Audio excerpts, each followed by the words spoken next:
Merlin, there's a legend of Merlin that says he thought backwards. Okay. And that, when I first heard that always caught my imagination. And this thing about thinking backwards is quite simply you start with your outcome. So you always start with your outcome, which I now always do.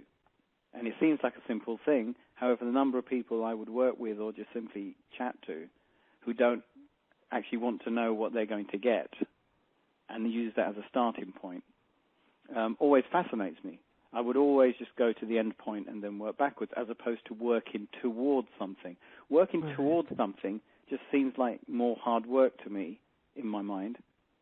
You know, often I would hear, it's not the destination, it's the journey. Mm. Well, when you speak to someone who doesn't have any money or doesn't have the right relationship or has a real bad health problem, no, it's the destination they want. It's not the journey. Not the Don't get me wrong, though. In getting to the destination, you often get amazing insights, awarenesses, and your personality can be formed for the better. However, and please take this in the way it's intended. I try not to. You'll find me direct when I do speak, and you know me to be direct. Yes, often I'll find people who say that are the ones that don't achieve their goals.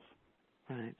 You know, and again, please don't get me wrong. There is a lot to be said for the learnings and the feedback we collect along that journey, because the mind works cybernetically.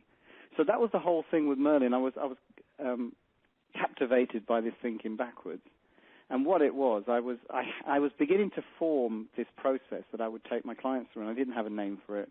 And I said I didn't want to call it a success system because that was patronizing. And one of my clients actually said, call it the Merlin approach, because I had mentioned to him in the past that a couple of my friends started calling me Merlin because of some of the so-called magical things that would happen around me. However, I thought that's where it came from. Until another friend very recently showed me an email they sent me years ago likening me to Merlin and saying, you've got a Merlin approach. So I think that may have gone into the deeper part of my mind and then popped up a few years later. So it's a series of steps that I have distilled from what I've been doing with people over the last 10 years, drawing upon different areas, etc. And what really drove it was I said to myself, if I could distill it and have it as a structure so it's not dependent on me, so I could get it out to more people, what would that structure be? And that was a very powerful question, and from that I managed to refine the series of steps to something that I think is very, very powerful in helping people achieve what they want to achieve in their life.